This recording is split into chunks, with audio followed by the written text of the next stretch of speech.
আমি আজকে আলোচনা আপনাদের সামনে করতে চাই, আমরা সবাই মুমিন। আমরা সবাই কি মুমিন? এটা কি শুধু মুখে বললে হবে না কাজে পরিণত করতে হবে? কাজে পরিণত করতে হবে। এই মুমিনদেরকে আল্লাহ তাআলা সফলতার জন্য কিছু নিয়ম দিয়ে দিয়েছে। একজন টিচার যখন ক্লাসে যায় তার কিছু রুলস থাকে। একজন স্টুডেন্ট যখন স্কুলে ভর্তি হয় তার কিছু রুলস থাকে। একজন ছাত্র যখন কলেজে ভর্তি হবে, ইউনিভার্সিটিতে ভর্তি হবে, তার সফলতার জন্য কলেজ থেকে কিছু গাইড তাকে দিয়ে দেওয়া হয়, কিছু ইনফরমেশন তাকে দিয়ে দেওয়া হয়, কিছু অঙ্গীকারনামা দিয়ে দেওয়া হয় যে আমি কলেজের, স্কুলের, প্রতিষ্ঠানের এই এই নিয়মকে মেনে চলতে আমি বাধ্য। আছে না নাই? আছে। যদি নিয়ম ভঙ্গ করি তাহলে আমার স্টুডেন্ট জগতে আমার কোনো সফলতা থাকবে না। আমি লাঞ্ছিত একজন স্টুডেন্ট হয়ে যাব। সবার সামনে আমি একজন অকৃতকার্য স্টুডেন্ট হিসেবে পরিচিত হয়ে যাব। এবং আমাকে এই প্রতিষ্ঠান যদি চায়, প্রতিষ্ঠানের সম্মান রক্ষার্থে, প্রতিষ্ঠানের ইজ্জতকে, প্রতিষ্ঠানের ধারাবাহিকতাকে রক্ষা করার স্বার্থে আমাকে বহিষ্কার করে দিতে পারে। এরকম নিয়ম আছে না নাই? আছে। আল্লাহ সুবহানাহু ওয়া তাআলা তার বান্দাদেরকে সৃষ্টি করার পরে পৃথিবীতে প্রেরণ করেছেন আমাদেরকে খেলাফতের দায়িত্ব দিয়ে, আল্লাহর জমিনে তার আইন দিয়ে, তার বিধান দিয়ে এই জমিনকে, এই জমিন থেকে সমস্ত প্রকারের ফাসাদ নির্মূল করে আল্লাহর বিধানকে কায়েম করার জন্য। কিন্তু আমরা সেই সফলতা থেকে দূরে সরতে সরতে সরতে সরতে সরতে এখন আর তার এই বিধান নিয়ে আমরা চিন্তা পর্যন্ত করি না। আছে না নাই? কথা বলে না? ভুল বললাম? আমরা চিন্তাও করি না। তো যাই হোক, আমরা মুমিন হিসাবে আমাদের চিন্তা করা উচিত এবং এই মুমিনদের সফলতা কিভাবে হবে এই বিষয়ের উপরে আমি সংক্ষিপ্ত আকারে আলোচনা করবো। আপনারা শুনবেন তো ইনশাআল্লাহ? ইনশাআল্লাহ। আমি যে সূরাটি আপনাদের সামনে তেলাওয়াত করেছি এটা হচ্ছে কোরআনে কারিমের 23 নম্বর সূরা। এই সূরার মধ্যে 118টি আয়াত আছে এবং 6টি রুকু রয়েছে। আয়াত সংখ্যা কত? 118। রুকুর সংখ্যা 6। এই সূরার একেবারে শুরু থেকে আমি কয়েকটি আয়াত তেলাওয়াত করেছি যেখানে আল্লাহ তাআলা বলেছেন ক্বাদ আফলাহাল মুমিনুন, নিশ্চয় মুমিনগণ সফলকাম হয়েছে। আল্লাযীনা হুম ফি সালাতিহিম খাশিউন, যারা তাদের নিজেদের সালাতে বিনয়ী। ওয়াল্লাযীনা হুম আনিল লাগwi মুরিদুন, এবং যারা অনর্থক মন্দ কথা বলে তা থেকে নিজেদেরকে বাঁচিয়ে রাখতে পারে। ওয়াল্লাযীনা হুম লিয-যাকাতি ফাঈলুন, এবং যারা তাদেরকে তাদের তাসকিয়াতুন নফস এবং তাদের সম্পদের যাকাত আদায় করে যথাযথভাবে। ওয়াল্লাযীনা হুম লিফুরুজিহিম হাফিজুন, এবং যারা তাদের লজ্জাস্থানের যথাযথ রক্ষণাবেক্ষণ করে। ইল্লা আলা আজওয়াজিহিম আও মা মালাকাত আইমানুহুম ফাইন্নাহুম গায়রু মালুমিন, তবে তারা তাদের স্ত্রী এবং দাসী ব্যতীত অন্য কারোর সাথে যৌনাচার করতে পারবে না। তাদের সাথে যদি তারা করে থাকে তাহলে তাদের জন্য আল্লাহর দরবারে কোনো জবাবদিহি তাদের হবে না। ফামান ইবতাগা ওয়ারাআ যালিকা ফাউলাইকা হুমুল আদুন, তবে এর বাহিরে যদি তারা যৌনাচার করে, অন্যায় করে, অপরাধ করে, তাদেরকে অবশ্যই এটার জবাবদিহি করতে হবে কি হবে না? হবে। যাই হোক, লম্বা সূরা, আমি এতটুকু পর্যন্ত আলোচনা করছি। এটার আলোকে আপনাদের সামনে সংক্ষিপ্ত আকারে আলোচনা পেশ করব। আল্লাহ যেন আমাকে বলার এবং আপনাদেরকে আমাদের নিয়তে শোনার সেই তৌফিক দান করে। সবাই বলি আমিন। সম্মানিত ভাইয়েরা আমার, কোরআনে কারীমের এই সূরার মধ্যে আল্লাহ তাআলা বলেছেন মুমিনগণ সফলকাম হয়ে গেছে। আজকে আপনি দেখেন দুনিয়াতে সফল আমরা কাদেরকে বলি? যার অনেক টাকা আছে, যার অনেক অর্থ আছে, যার সামাজিক মর্যাদা আছে, যার সোশ্যাল মিডিয়া, যার পরিস্থিতি আছে, এইভাবে আমরা আজকে সফলতার মানদণ্ড নির্ধারণ করি। ঠিক কিনা বলেন? কথা বলে না, ঠিক কিনা? ঠিক।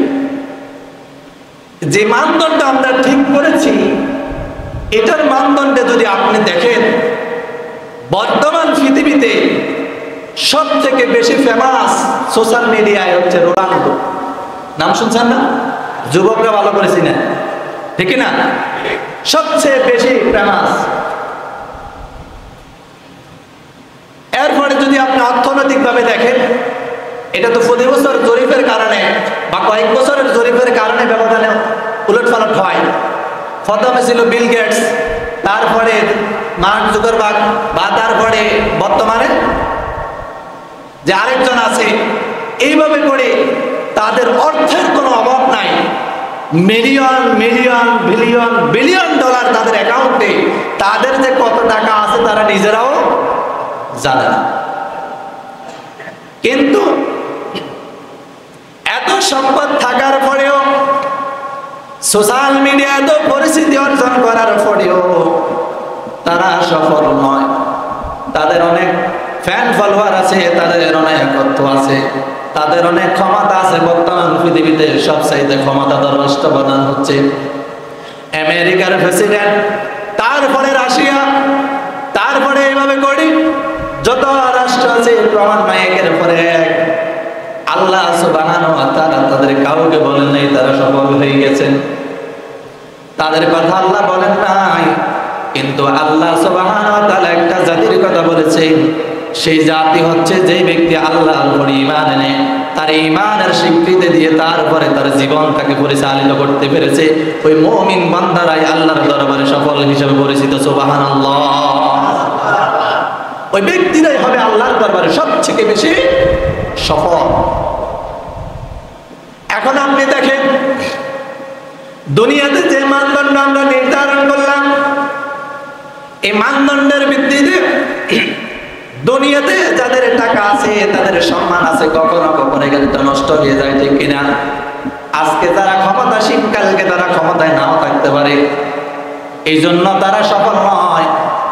আল্লাহ বলেছেন মুমিনদেরকে সফলকাম, সফলতার মানদণ্ড এইভাবে নির্ধারণ করেন। আপনি যদি সফল হিসেবে পেতে চান, তাহলে আপনার যখন যেটা ইচ্ছা যখন সেটার সাথে সাথে পূর্ণ হয়ে যেতে হবে। তাহলে যদি এটা বাস্তবতা হয়, এটা যদি সফলতার মানদণ্ড হয়, তাহলে পৃথিবীতে এমন কোন মানুষ কি আছে, এমন কোন মানুষ কি আছে যে যেটা ইচ্ছা করে সেটা ইচ্ছা করার সঙ্গে সঙ্গে সে সেটা পেয়ে যায়? এমন কোন মানুষ কি পৃথিবীর ইতিহাসে আছে নাকি? আছে? যেটা সে ইচ্ছা করেছে তার ইচ্ছা করার সঙ্গে সঙ্গে এটা পূর্ণ হয়ে গেছে, এমন কোন মানুষ কি আছে? আপনার যদি এখন যদি ইচ্ছা হয় যে আমি আমেরিকা থেকে কানাডা থেকে একটু ঘুরে আসবো, কিন্তু আপনার কাছে অর্থ নাই, আপনার এই ইচ্ছার কোনো মূল্য আছে? এটা কি পূরণ করা সম্ভব? সম্ভব না। কিন্তু আল্লাহ বলছেন যে মুমিনরা ঈমান আনবে আল্লাহর উপরে, ঈমান আনার পরে তাদের ঈমানের জিন্দেগিটা অতিবাহিত হওয়ার পরে যখন তারা মৃত্যুবরণ করবে, তাদের একটা হায়াত এসে যাবে, যেটা কবরের হায়াত, এরপরে আসবে হাসরের হায়াত, এরপরে আসবে তাদের জান্নাতের হায়াত। কিসের হায়াত? জান্নাতের হায়াত। আল্লাহ তাআলা বলছেন মুমিন বান্দা যখন জান্নাতে যাবে, তার অন্তরের মধ্যে যেটা সে কল্পনা করবে সেটার সঙ্গে সঙ্গে আল্লাহ তাকে ব্যবস্থা করে দিবেন। সুবহানাল্লাহ। আমার কথা নয়, আল্লাহ সুবহানাহু ওয়া তাআলা বলছেন সূরাতুল ফুসিলাত আয়াত নাম্বার 31, ওয়ালাকুম ফিহা মা তাশতাহি আনফুসুকুম ওয়ালাকুম ফিহা মা তাদউন। সবাই বলেন আল্লাহু আকবার। আল্লাহ তাআলা বলছেন দুনিয়াতে মানুষ যেটা চাবে সেটা সঙ্গে সঙ্গে তার জন্য পূর্ণ হওয়া সম্ভব নয়, এটা পৃথিবীতে সম্ভব না। কিন্তু যে মুমিন বান্দা সফলতার সাথে আল্লাহর জান্নাতের মেহমান হয়ে যাবে, আল্লাহ তাআলা তাকে সেটা তার জান্নাতের মধ্যে সঙ্গে সঙ্গে ব্যবস্থা করে দিবে। সুবহানাল্লাহ। সঙ্গে সঙ্গে আপনি দুনিয়াতে এটার প্রতি কাজ করতে হবে, সফল হতে হবে। যখনই আপনি সফলতা পেতে চাবেন তখনই আপনাকে এটার পিছনে কাজ করতে দরকার আছে না নাই? কাজ না করে কে সফল হতে পারছে? পারে নাই। কিন্তু আল্লাহ বলছেন জান্নাতে আপনি শুধু অন্তরের মধ্যে একটা ফল যখন আপনি দেখবেন, এটা দেখার পরে শুধুমাত্র এটার দিকে আপনি ইচ্ছা করবেন, আরে আমি যদি ফলটা ফাটতে পারতাম, আমি যদি এটা ভক্ষণ করতে পারতাম, আমি যদি খাইতে পারতাম। আপনি যে ইচ্ছা করছেন এটা সঙ্গে সঙ্গে আল্লাহ আপনাকে ব্যবস্থা করে দেবেন। সুবহানাল্লাহ, কত চমৎকার আল্লাহ। এখন সেই সফল মুমিন বান্দা কারা, সেই রকম সফল ব্যক্তি কারা, তাদের সম্পর্কে জানার দরকার আছে না নাই? সেই রকম সফল ব্যক্তি আমরা হতে চাই কি চাই না? মুমিন শুধু আপনি মুখে স্বীকার করে নিলেন, আপনি বললেন আমি মুমিন, ঈমান আনলাম, আল্লাহর পরে আপনার আর কোনো কাজের সম্পর্কে আপনার কোনো ধারণা নাই। আপনি মুমিন হিসাবে আপনাকে কি করতে হবে, আপনাকে কি করা উচিত এটা সম্পর্কে আপনার কোনো ধারণা নাই। আপনার জীবনটা আপনার ওইটার আলোকে আপনি পরিচালিত করেন নাই, তাহলে আপনি সফল হতে পারবেন না। সফল হওয়ার জন্য আল্লাহ রাসূল সাল্লাল্লাহু আলাইহি ওয়াসাল্লাম হাদিস শরীফের মধ্যে ইরশাদ করেন, ক্বালা আন তুমিনু বিল্লাহি ওয়া মালাইকাতিহি ওয়া কুতুবিহি ওয়া রুসুলিহি ওয়াল ইয়াউমিল আখির ওয়া তুমিনা বিল কদরি খাইরিহি ওয়া শাররিহি। আল্লাহর হাবিব সাল্লাল্লাহু আলাইহি ওয়াসাল্লাম এখানে কয়েকটি কথা আমাদের সামনে পেশ করেছেন। যে ব্যক্তি স্বীকার করবে আমি ঈমান এনেছি, আল্লাহর প্রতি আমি মুমিন হতে চাই, তাহলে তাকে এক নম্বর সাক্ষ্য দিতে হবে আনতুমিনা বিল্লাহ। সমস্ত মানুষের জীবনের আইন দেওয়ার, বিধান দেওয়ার মালিককে, জীবন দেওয়ার মালিককে, মানুষকে সন্তান দেওয়ার মালিককে, আবার সন্তান না দেওয়ার মালিককে, মানুষকে সুন্দর করার মালিককে, আবার কালো করার মালিকও যিনি কে। এই সব কিছুর উপরে মানুষদেরকে এক আল্লাহর প্রতি ঈমান আনতে হবে এবং মুমিন আল্লাহকে না দেখে ঈমান আনবে। সূরাতুল বাকারার একেবারে শুরু দিয়ে আল্লাহ বলেছেন, ওয়াল্লাযীনা ইউমিনুনা বিল গায়বি ওয়া ইউকিমুনাস সালাহ। যারা আল্লাহকে না দেখে আল্লাহর প্রতি ঈমান এনেছে এবং তার এই ঈমানের দাবিকে বাস্তবায়িত করেছে, আল্লাহ তাআলা পরবর্তী আয়াতে বলেছেন উলাইকা হুমুল মুফলিহুন। তারাই হচ্ছে সফল বান্দা, যারাই তাদের জীবনকে ঈমানের দাবিতে রাঙাইতে পারেছে, যারাই তাদের জীবনকে ঈমানের রঙে রঙিন করতে পেরেছে, তারাই হচ্ছে প্রকৃত সফল ব্যক্তি। এরপরে আসেন আমরা আরো জানবো যে কোরআনে কারিমে আল্লাহ তাআলা কি বলছে ঈমানদারদেরকে।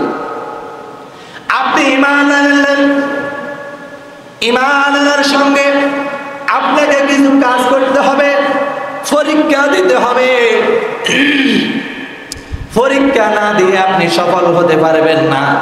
একজন স্টুডেন্ট যখন কলেজে, ইউনিভার্সিটিতে, ভার্সিটিতে ভর্তি হয়, তখন সে সেখানে শুধুমাত্র ভর্তি হয়ে গেলে তার সফলতা আসে না।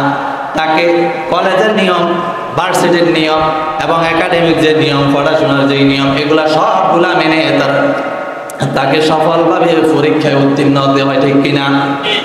তাকে পরীক্ষা দিয়ে সেখান থেকে ওই পরীক্ষার মাধ্যমে, তার রেজাল্টের মাধ্যমে তার জীবনের একটা সার্টিফিকেট হবে। এই সার্টিফিকেট যদি সে অর্জন করতে পারে তাহলে সে সফল। অন্তত স্টুডেন্ট জীবনে তার সফলতা। চাকরির জীবনে হোক বা না হোক সেটা ভিন্ন কথা, ঠিক না? চাকরি হোক বা না হোক, কিন্তু ছাত্র জীবনে তার এটাকে সফলতা। চাকরি জীবনে তার হোক বা না হোক, কিন্তু তার ছাত্র জীবনে এটা তার সফলতা। আল্লাহ সুবহানাহু ওয়া তাআলা বান্দাদেরকে এমন কিছু ডেফিনিশন দিয়ে দিয়েছেন, এমন কিছু নিয়ম ক্যাটাগরি আল্লাহ সুবহানাহু ওয়া তাআলা তার বান্দাদের জন্য দিয়েছেন। আল্লাহ বলছেন, ইন্নামাল মুমিনুনা আল্লাযীনা আমানু বিল্লাহি ওয়া রাসূলিহি সুম্মা লাম ইয়ারতাবু ওয়া জাহাদু বিআমওয়ালিহিম ওয়া আনফুসিহিম ফী সাবিলিল্লাহ উলাইকা হুমুল الصادقون সবাই বলি সুবহানাল্লাহ। আল্লাহ তাআলা বলছেন, ও দুনিয়ার ঈমানদারেরা, তোমরা শুধুমাত্র মুখে ঈমান এনেছি এটা বললে হবে না। ইন্নামাল মুমিনুনা আল্লাযীনা আমানু বিল্লাহ, যারা নিজেদেরকে ঈমানদার দাবি করবে তাদেরকে একমাত্র আল্লাহকে রব হিসাবে মেনে তাদেরকে স্বীকৃতি দিতে হবে। আল্লাহকে না দেখে বিশ্বাস করতে হবে, তার হুকুমের প্রতি ঈমান আনতে হবে। ওয়া রাসূলিহি, এবং রাসূলকে ওর সাথে সাথে স্বীকার করে নিতে হবে। রাসূল আমাদের জন্য আল্লাহর পক্ষ থেকে যে বিধান নিয়ে এসেছেন, আমাদের জন্য যে আইন নিয়ে এসেছেন, আমাদের জন্য যে সংবিধান নিয়ে এসেছেন কোরআন, এই কোরআনকে আমাদের জন্য গ্রহণ করতে হবে। এবং পাশাপাশি সুম্মা লাম ইয়ারতাবু ওয়া জাদু বিআমওয়ালিহিম ওয়া আনফুসিহিম, তাদেরকে ঈমান আনবে আল্লাহর প্রতি, রাসূলের প্রতি, এবং সাথে সাথে তাদেরকে এটা সন্দেহ করা চলবে না। সুম্মা লাম ইয়ারতাবু, তারা সন্দেহ করতে পারবে না, সন্দেহ হতে পারবে না।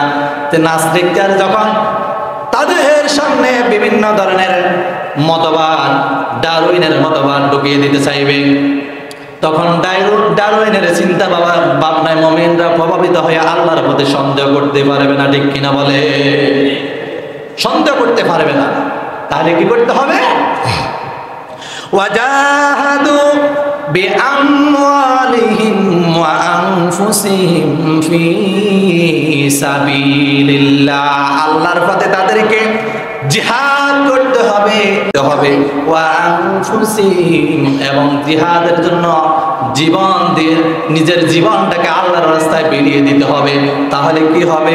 উলাইকা হুমুস সাদিকুন, তারা যে সত্যবাদিতার সাক্ষ্য দিয়েছে, এটার সাক্ষী এই জিহাদের মাধ্যমে, সম্পদ আল্লাহর রাস্তায় ব্যয় করার মাধ্যমে এবং জীবনকে আল্লাহর দ্বীনের জন্য উৎসর্গ করার মাধ্যমে তাদের এটা সাক্ষী হবে, এটা বাস্তবায়িত হবে। তাদের এই কথার গ্রহণযোগ্যতা আল্লাহর কাছে হবে। যদি তারা এটা যদি করতে না পারে, তাহলে এটা তাদের কখনো আল্লাহর দরবারে গ্রহণযোগ্যতা পাবে না। তাহলে কি কি করতে হবে? এক নম্বর হচ্ছে আল্লাহর পথে জিহাদ করতে হবে। কি করতে হবে? আপনারা কি আমার কথা মনে কষ্ট? জিহাদ এটা কার বিধান? আল্লাহর বিধান। এখন যদি জিহাদকে কেউ যদি জঙ্গিবাদের তকমা লাগিয়ে আপনাদের সামনে উপস্থাপনা করে, আপনারা কি তার কথা গ্রহণ করবেন? গ্রহণ করা যাবে? আর যদি কেউ যদি গ্রহণ করে, তাহলে কি তার ঈমান থাকবে? থাকবে না। তাহলে আমাদেরকে ঈমানের সাক্ষী, ঈমানের বাস্তবতার সাক্ষী দিতে হবে কি হবে না? হবে। আল্লাহ তাআলা বলছেন, আম হাসিবতুম আন তুদখুলুল জান্নাহ ওয়া লাম্মা ইয়ালামিল্লাহুল্লাযীনা জাহাদু মিনকুম, যারা আমি আল্লাহর প্রতি ঈমান এনেছো, আমি আল্লাহকে রব হিসাবে গ্রহণ করে নিয়েছো, তোমরা কি এটা ভেবে নিয়েছো যে তোমরা ঈমান এনেছো, আর ঈমানের সাক্ষী না দিয়ে বাস্তব ময়দানে তোমাকে ভূমিকা না রেখে তুমি আল্লাহর জান্নাতে এত সহজে চলে যাবা? তুমি কি এটা ধারণা করে নিয়েছো? তুমি কি এটা ধারণা করে নিয়েছো? আহাসিবান নাসু আইয়ুতরাকু আইয়াকুলু আমান্না ওয়া হুম লা ইফতানুন, লোকেরা কি এটা মনে করেছে যে আমি ঈমান আনলাম আল্লাহর প্রতি, এটা বললাম মানুষের সামনে, আর এটার মাধ্যমে আল্লাহ আমাকে জান্নাত দিয়ে দিবেন? এটা কি হতে পারে? অথচ আমি তাদের থেকে এই কথা আমান্না, যে আল্লাহকে তারা দুনিয়াতে আখিরাতে তার বাস্তব জীবনের সর্বক্ষেত্রে মেনে নিয়েছে, এই সাক্ষ্য যতক্ষণ পর্যন্ত সে না দিবে ততক্ষণ পর্যন্ত সে ঈমানদার নয়। এটা সে সাক্ষ্য না দিয়ে সে কি মনে করেছে সে আল্লাহর জান্নাতে চলে যাবে? এটা কি সম্ভব? অথচ দুনিয়ার জীবনে তাকে কত পরীক্ষা দিতে হয়, ঠিক কিনা বলেন? দুনিয়ার জীবনে পরীক্ষার মাধ্যমে তাকে উত্তীর্ণ হতে হয়, আর আল্লাহর দ্বীনের জন্য, ইসলামের জন্য তাকে জীবন না দিয়ে, তার সম্পদ ব্যয় না করে সে এমনিতে জান্নাতে চলে যাবে? এটা কি এত সহজ? কি বলেন সহজ? যদি সহজ হতো তাহলে আল্লাহ রাসূল 27টি যুদ্ধের ময়দানে, জিহাদের ময়দানে তাকে নেতা হিসাবে যুদ্ধের ময়দানে নেতৃত্ব দেওয়া লাগতো না। ঠিক কিনা বলেন? 27টি যুদ্ধ রাসূলের হায়াতে জিন্দেগিতে অনুষ্ঠিত হতো না যদি এমনিতে যদি ইসলাম প্রতিষ্ঠিত হয়ে যেত। রক্ত দিতে হবে দ্বীনের জন্য। রক্ত যতক্ষণ পর্যন্ত আসবে না ততক্ষণ পর্যন্ত দ্বীনের কোন বিধানকে আল্লাহ তাআলা নিজ ইচ্ছে মানুষের উপরে চাপিয়ে দিবেন না। কারণ এই মুমিনদেরকে, যারা মুমিন, তারা স্বীকার যখন করে নিয়েছে আমরা ঈমান এনেছি, তখন তাদেরকে ঈমানের বাস্তবতাকে সাক্ষ্য দিতে হবে। ঠিক কিনা বলেন? আমরা কি সেই সাক্ষ্য দিতে প্রস্তুত? ইনশাআল্লাহ। আল্লাহ তাআলা যেন আমাদেরকে সেইভাবে কবুল করেন। সবাই বলে আমিন। এরপরে বলতেছিলাম মুমিনদের আরো কিছু গুণ থাকবে। আজকের সমাজে দেখা যায় মুমিনরা মসজিদের দায়িত্বশীল হয়, সভাপতি হয়, সেক্রেটারি হয়, মুসল্লি হয়, মুতওয়াল্লি হয়, সব হয়, কিন্তু ফজরের সময় দেখা যায় ইমাম মুয়াজ্জিন ছাড়া মসজিদে মুসল্লি নাই। আছে না নাই? কথা বলেন। আপনাদের এখানে হয়তো ভালো আছে, এই জন্য আপনারা সারা দেন নাই। আছে না নাই? বাংলাদেশের অসংখ্য মসজিদ আছে, জুমার মিম্বার থেকে কথা বললে অনেক মুসল্লি পাওয়া যায়, কিন্তু ফজরের সময় ইমাম সাহেব কেরাত তেলাওয়াত করবে, তার মনোযোগ দিয়ে নামাজ পড়াবে, মুসল্লি পাওয়া যায় না। আছে না নাই? আপনাদের এখানে হয়তো ভালো, আমি আপনাদের কথা বলতেছি না, আপনারা আলহামদুলিল্লাহ ভালো। যারা ভালো তাদের কথা না, যারা ভালো না তাদের জন্য ওয়াজ। ঠিক কিনা? মুমিনদের আরেকটি গুণ থাকবে, ইন্নামা ইয়া'মুরু মাসাজিদাল্লাহি মান আমানা বিল্লাহি ওয়াল ইয়াউমিল আখির ওয়া আকামাস সালাতা ওয়া আতাজ যাকাত ওয়া লাম ইয়াখশা ইল্লাল্লাহ ফাআসা উলাইকা আইয়াকুনু মিনাল মুহতাদিন। সবাই বলি সুবহানাল্লাহ। আল্লাহ বলেছেন যারা মুমিন দাবি করবে তাদের মধ্যে এই গুণ থাকতে হবে, ইন্নামা ইয়া'মুরু মাসাজিদাল্লাহ, তারা আল্লাহর মসজিদের রক্ষণাবেক্ষণকারী হবে, মুসল্লি দিয়ে ভরপুর হয়ে যাবে। তারা যখন মসজিদে জামাত চালু হয়ে যাবে, মসজিদে ইমামের পিছনে দাঁড়িয়ে তাদের জীবনটাকে সফলতার দিকে এগিয়ে নিয়ে। ঠিক কিনা বলে? এরপরে মান আমানা বিল্লাহ, যেটা আগে বলেছি, আল্লাহকে স্বীকার করতে হবে না দেখে, ওয়াল ইয়াউমিল আখির, আখিরাত আছে না নাই? নাস্তিকরা বিশ্বাস করে আর মুমিনরা বিশ্বাস করে। এটাই হচ্ছে দুনিয়াতে মুমিন এবং কুফারের মধ্যে পার্থক্য। এই হক এবং বাতিলের যুদ্ধ ভবিষ্যতেও ছিল, এখনো আছে, সামনে দিকেও থাকবে। সন্দেহ আছে? এটা যুদ্ধ চলমান, এই সংঘাত চলমান, এটা চলবে যতদিন পর্যন্ত এই পৃথিবী টিকে থাকবে, ততদিন পর্যন্ত এই যুদ্ধ চলবে। তাহলে আমরা কি কিয়ামতকে বিশ্বাস করি? আখিরাতকে বিশ্বাস করি? জান্নাতকে বিশ্বাস করি? যদি আমরা বিশ্বাস করতে পারি তাহলে আমরা সফল মুমিন হতে পারবো ইনশাআল্লাহ। কথা অনেক লম্বা হয়ে যাচ্ছে, এই জন্য আমি সব কথা বলতে পারতেছি না। যে মুমিনদেরকে এই গুণগুলো থাকতে হবে এবং মসজিদ আমাদের পাশাপাশি তাদেরকে নামাজি হতে হবে। কি হতে হবে? নামাজ কায়েমের আন্দোলনে তাদেরকে শামিল হয়ে যেতে হবে। ঠিক কিনা?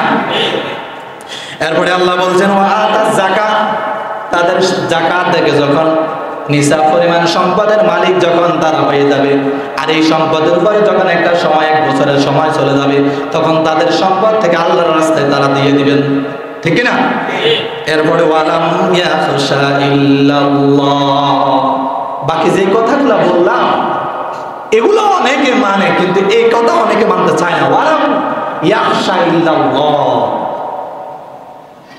এটার অর্থ কি? যে সব কিছু থেকে একমাত্র কেবলমাত্র ভয় করতে হবে কাকে? সবাই বলেন। যখন ইব্রাহিম আলাইহিস সালামকে নমরুদ তার আগুনের মধ্যে ফেলে দিয়েছিল, তখন ইব্রাহিম কাকে ভয় করেছিল? এটা নবীদের শিক্ষা। দুনিয়াতে আপনি এত দামি একটা সংবাদ, মাইকগুলো খুব গলা টানতেছে, এত দামি একটা সংবাদ এমনি এমনি পেয়ে যাবেন আর এটার মাধ্যমে আপনি সফল হয়ে যাবেন, এটা যদি আপনি চিন্তা করেন তাহলে বলুন।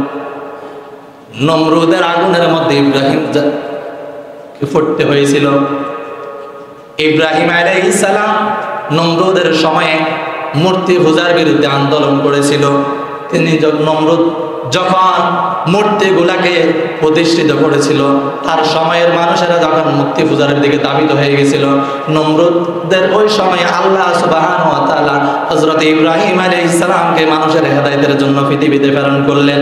আর ইব্রাহিম আলাইহিস সালাম পৃথিবীতে আসার পরে তিনি সর্বপ্রথম মূর্তির বিরুদ্ধে কথা বললেন। আর মূর্তির বিরুদ্ধে কথা বলার পরে একটা সময় এসে দেখা গেল সূরাতুল সফের মধ্যে আল্লাহ তাআলা এই কথাগুলো বলেছেন। একদিন সবাই তাদের মন্দিরের মধ্যে গেল, আর মন্দিরের মধ্যে যাওয়ার পরে তখন দেখলো সবগুলা মূর্তি ভাঙ্গা। তখন তারা চিন্তা করলো কারা এই কাজ করতে পারে, কে করতে পারে। কেউ কারো তো এমন কোনো সাহস নাই যে আমাদের মূর্তিগুলাকে এভাবে ভেঙে টুকরো টুকরো করে দিবে। তখন সবাই বসে সিদ্ধান্ত নিল, ইব্রাহিম নামে একজন যুবক আছে, যে যুবকটা আমাদের এই মূর্তিগুলার বিরুদ্ধে মানুষের মধ্যে বিভিন্ন রকম কথা বলেছে, তাকে ধরে নিয়ে আসো। যেই কথা সেই কাজ। ইব্রাহিম আলাইহিস সালামকে কয়েকজন গিয়ে ধরে নিয়ে আসলো। আর ইব্রাহিম আলাইহিস সালামকে যখন জিজ্ঞাসা করা হলো এই মূর্তিগুলা কে ভেঙেছে, তখন ইব্রাহিম আলাইহিস সালাম বলেছেন, তোমরা কি এমন দেবতাদের উপাসনা করো, এমন রবের উপাসনা তোমরা করো, অথচ যাদেরকে তোমরা নিজেরাই তৈরি করেছো, যাদেরকে তোমরা নিজেরাই বানিয়েছো, তোমরা কি এমন রবের তোমরা ইবাদত করো? এই কথা যখন হযরত ইব্রাহিম বললেন, এই কথা বলার সঙ্গে সঙ্গে তখন লোকদের আর বুঝতে বাকি রইল না যে এই কাজ এই যুবক ইব্রাহিম আলাইহিস সালামের দ্বারা সংগঠিত হয়েছে। তখন নমরুদ কি করলো, সবার সিদ্ধান্ত নিল যে ইব্রাহিমকে আগুনের মধ্যে ফেলে দেওয়া হবে। তখন যে সিদ্ধান্ত সেই কাজ, বিশাল আগুনের কুণ্ডলী তৈরি করে সেখানে হযরত ইব্রাহিম আলাইহিস সালামকে ফেলে দেওয়া হলো। ফেলে দেওয়ার পরে ইব্রাহিম আলাইহিস সালাম আল্লাহর প্রতি বিশ্বাস করেছিলেন এবং আল্লাহর উপরে ভরসা করেছিলেন।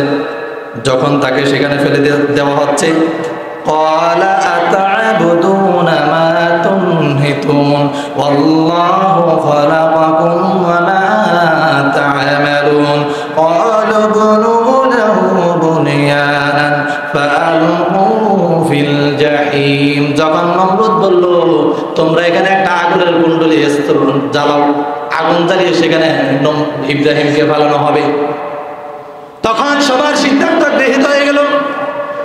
যথাক্রমে আগুন জ্বালানো হলো। আগুন জ্বালিয়ে ইব্রাহিমকে বলা হলো, ও ইব্রাহিম এখন স্বীকার করো এটা কে করেছে, তুমি ক্ষমা চাও। ইব্রাহিম আলাইহিস সালাম পৃথিবীতে কেন এসেছিলেন? আল্লাহর তাওহীদকে প্রতিষ্ঠা করার জন্য। কার তাওহীদ? আল্লাহর তাওহীদকে প্রতিষ্ঠা করার জন্য। যদি তিনি সেদিন ক্ষমা চাইতেন, সেদিন যদি হযরত ইব্রাহিম আলাইহিস সালাম নমরুদের কাছে জীবন ভিক্ষা চাইতেন, প্রাণ ভিক্ষা চাইতেন, তাহলে ওই দিন সাথে সাথে আল্লাহর জমিন থেকে তাওহীদ বিলুপ্ত হয়ে যেত। কারণ নবীরা পৃথিবীতে আসছে আল্লাহর তাওহীদকে জীবিত করার জন্য। কার? আল্লাহর তাওহীদকে জীবিত করার জন্য।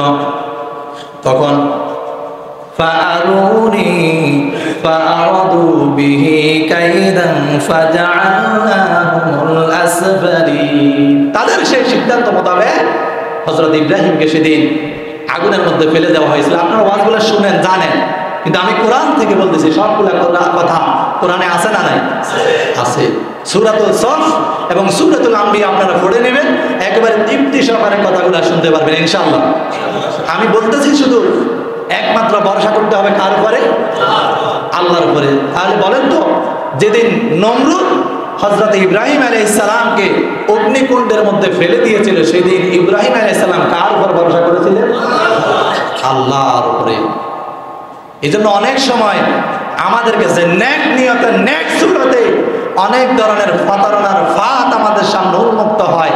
ইব্রাহিম আলাইহিস সালামের কাছে হযরতে জিবরাইল আসছিল, বলছিল আপনি কি আল্লাহর কাছে এই সম্পর্কে একটু দরখাস্ত করবেন যে আপনি তো আগুনের মধ্যে পড়ে যাচ্ছিলেন, আপনি কি আপনার রবের কাছে একটু যে আল্লাহ যেন আপনাকে রক্ষা করে এটার জন্য কি একটু দোয়া করবেন? ইব্রাহিম তখন বলছিল, আমি আসছি পৃথিবীতে আল্লাহর তাওহীদকে প্রতিষ্ঠা করার জন্য, আর আমি যদি আল্লাহর কাছে চাইতে হয় আবার, সে আল্লাহ কি আমাকে দেখে না? যে আল্লাহ তোমাকে আমার কাছে পাঠাতে পারে সে আল্লাহকে আমি কোন অবস্থায় ইব্রাহিম আছে এটা দেখে না? কি বলেন, দেখে কিনা? সে আল্লাহ যদি তোমাকে আমার কাছে পাঠাতে পারে তাহলে আমাকেও সে আল্লাহ কি করতে পারে? রক্ষা করতে পারে। এই ভরসা ইব্রাহিমের ছিল। আর ছিল বলেই আল্লাহ তাআলা নমরুদ যখন আগুনের মধ্যে ফেলে দিল, তারপরে তাকে বাঁচিয়েছেন কে? আল্লাহ।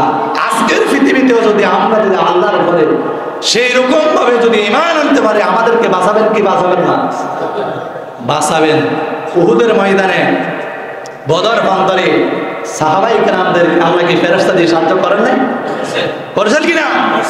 যদি আমরা যদি সেই ঈমান নিয়ে যদি এখনো পর্যন্ত যদি আল্লাহর তাওহীদকে প্রতিষ্ঠা করার জন্য আমরা যদি ঝাঁপিয়ে পড়ি, জীবন দিয়ে, মাল দিয়ে, সম্পদ দিয়ে, জীবন দিয়ে, সব দিয়ে, আমাদেরকে আল্লাহ সাহায্য করবেন না?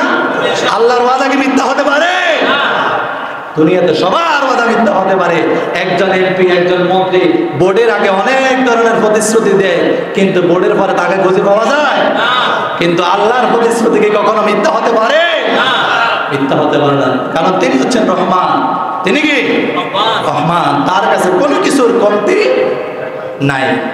তো যাই হোক, বলতেছিলাম সকল মুমিন যারা হবে তাদেরকে ঈমানের উপরে ইস্তেকামত থাকতে হবে, তাহলে তারা আল্লাহর ঈমানের সাক্ষীর মাধ্যমে তারা দুনিয়াতেও সফল, আখিরাতেও সফল। আল্লাহ এই জন্য বলছেন কদ আফলাহাল মুমিনুন, যে মুমিনরা সফল হয়ে গেছে।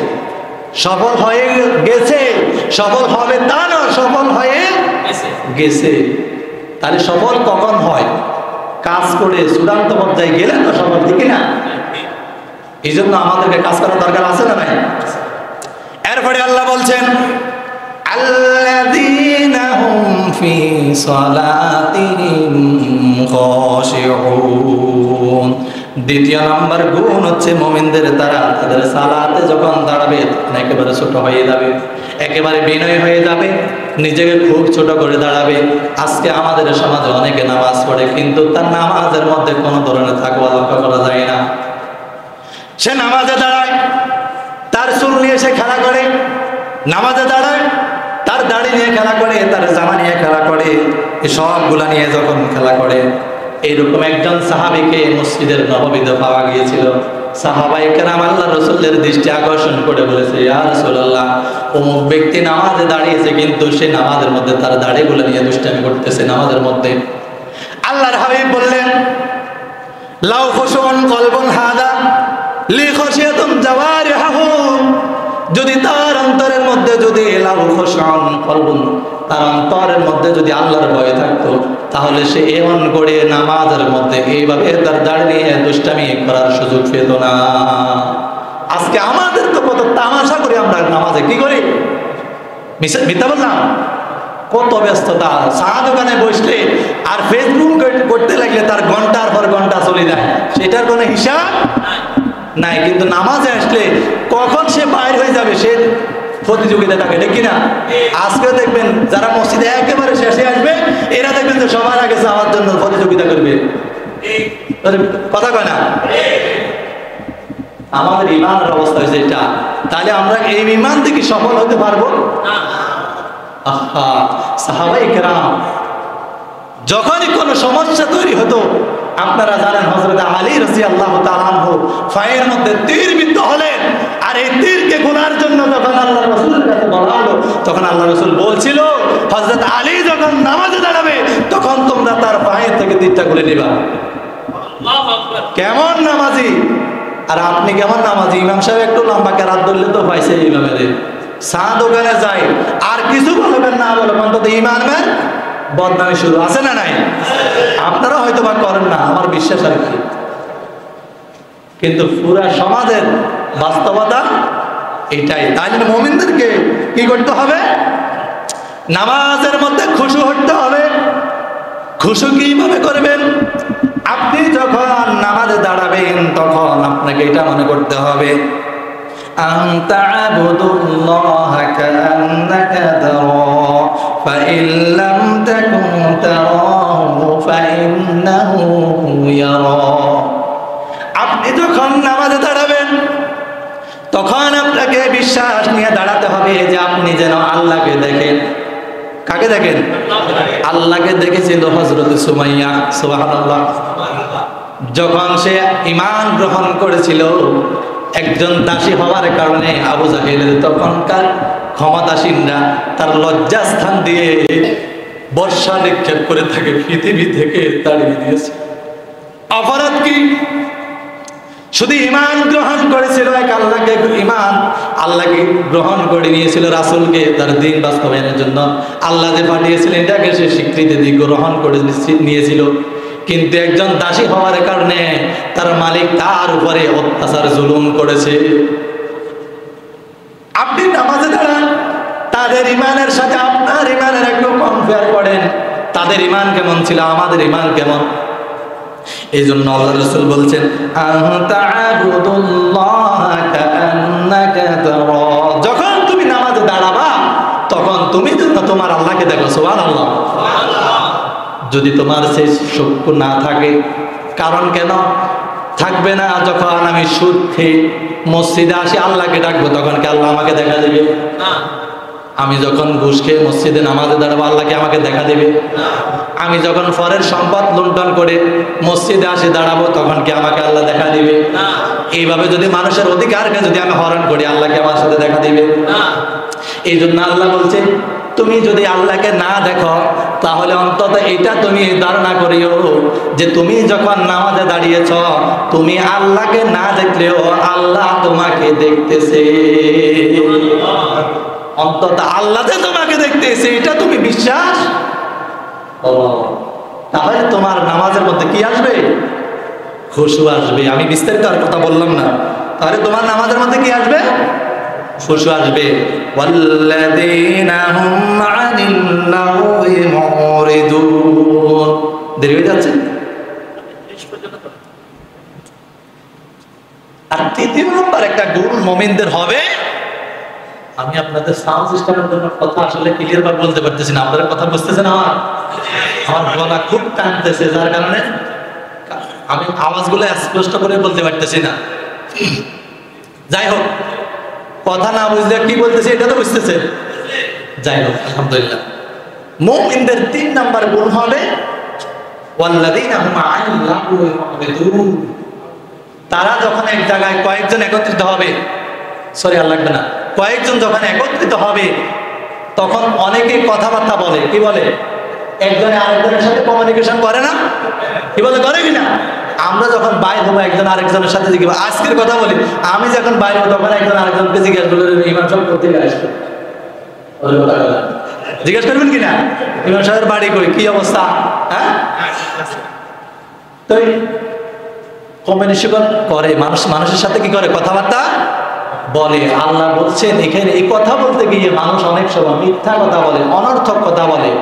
মুরিদুনের অর্থ করা হয়েছে লাগউইনের অন্তর্ভুক্ত অনেক কথা, যে তারা অনর্থক শিরকি কথাবার্তা, এরপরে আপনার ফসাদের কথাবার্তা, অশ্লীল কথাবার্তা, অশ্লীলতার কোনো আলোচনা তারা করতে পারে না। কিন্তু আমরা করি কি করি না? আহা, আজকে ফেসবুক চালাইতে যাই, ইউটিউব চালাইতে যাই, বাজারে যাই, কত ধরনের অপরাধ যে আমরা করতেছি এটার কোনো হিসাব আছে? এগুলা যদি আসলে যদি হিসাব করা হইতো তাহলে আমার মনে হয় না অন্তত জাহান্নাম, জান্নাত তো দূরে থাক, জাহান্নামের উপযোগী আমরা। এই জন্য মুমিনদের 3 নাম্বার গুণ হবে ওয়াল্লাযীনা হুম আনিল লাগwi মুরিদুন। কারণ আল্লাহর কাছে মুমিনদের সম্পদগুলা কোনো কাজে লাগে না, তাদের দেহের মাংসগুলা কোনো কাজে লাগে না, তা আল্লাহর কাছে কাজে লাগে কি? তাকওয়া। কি? তাকওয়া। এই জন্য মুমিন যারা হবে তারা যখন কথাবার্তা বলবে আল্লাহকে হাজির নাজির জেনে বলবে, আল্লাহকে সাক্ষী রেখে বলবে, আর তারা মানুষের নামে, আল্লাহর নামে কোনো ধরনের বানোয়াট কথাবার্তা বলতে পারে না। আর যখন তাদের একে অপরের সঙ্গে কথাবার্তা হবে আর তারা মানুষের জন্য সাক্ষ্য দিবে। আপনার প্রতিবেশী একজন, আপনাকে যদি কেউ জিজ্ঞাসা করে অমুক মিয়া কেমন ছিল, মসজিদের সভাপতি কেমন ছিল, সেক্রেটারি কেমন ছিল, ইমাম সাহেব কেমন ছিল, আপনি তখন কি একটা সাক্ষ্য দিবেন? দিবেন কি না? দিবেন। আপনি যদি সাক্ষ্য দিতে গিয়ে যখন মিথ্যা কথা বলবেন, তাহলে আপনি আল্লাহ হচ্ছেন রহমান, সে রহমানের বান্দা হতে পারবেন না। ওয়াল্লাযীনা লা ইয়াশহাদুনা আয-যুর ওয়া ইযা মাররু বিল্লাহি মাররু কিরামা। তখন তারা আর রহমানের বান্দা থাকে না। কেন থাকে না? মিথ্যা সাক্ষী দেওয়ার কারণে। কিসের কারণে? আমরা দেইনি। আল্লাহ বলছেন যারা মিথ্যা সাক্ষী দিবে তারা আল্লাহর বান্দা হতে পারে না।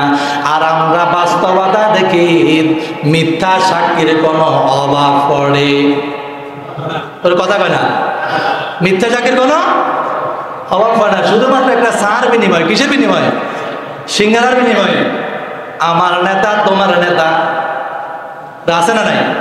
কিন্তু সে জানে তার নেতা নামাজ পড়ে না, সে জানে তার নেতা ছগল ঘুরি করে, সে জানে তার নেতা রাষ্ট্রের সম্পদ মেরে দেয়, সে জানে তার নেতা সমস্ত ফাবাজার অত্যাচার সব কিছুর সাথে জড়িত, কিন্তু সে এখানে তার নেতার পক্ষে সুন্দর একটা সাক্ষী দিল কি দিল না?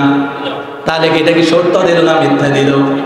তাহলে সে কি ইমানদার আর দাবি করার সুযোগ আছে? আল্লাহর প্রকৃত বান্দাকে সে হইতে পারবে।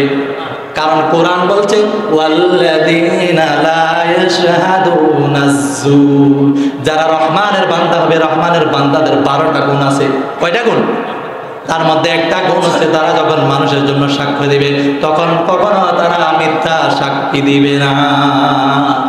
কি দিবে না? মিথ্যা সাক্ষী দিবে না। যাই হোক, যে আলোচনাগুলা করলাম আমি জানি না আপনাদেরকে বোঝাতে পারতেছি কিনা, যে মুমিনদের অনেকগুলা গুণ আছে, 8-10টা গুণ আছে। এরপরে সর্বশেষ আল্লাহ বলছেন উলাইকা হুমুল ওয়ারিসুন, তারা ওয়ারিস হয়ে যাবে। আল্লাযীনা হুম ফিল আরদি আল্লাযীনা ইয়ারিসুনাল ফিরদাউস। কিসের অনুসারী? কিসের ওয়ারিস হবে? জান্নাতুল ফিরদাউসের। কিসের? জান্নাত। চাইনি চাই না, যে নামাজ পড়ে না সেও চায়। তাহলে এই কাজগুলো যখন হবে, 1 নাম্বার হচ্ছে আল্লাহকে ভালোভাবে মানতে হবে, তাকওয়ার ভিত্তিতে নামাজে বিনয় হতে হবে, মিথ্যা সাক্ষী দেওয়া যাবে না, অন্যায় অপরাধের কোনো কথা বলা যাবে না, ফাসাদের সাথে লিপ্ত হওয়া যাবে না। এই কাজগুলো যদি, আরো অনেকগুলো কাজ আছে আমি আলোচনা সময়ের কারণে করতে পারি নাই, এই কাজগুলো যখন বান্দা বিরত থাকবে করা থেকে, তাহলে সে যে মুমিন জান্নাতে যাওয়ার ওয়ারিস হবে তাদেরকে আল্লাহ বানিয়ে দিবেন। বলি সুবহানাল্লাহ।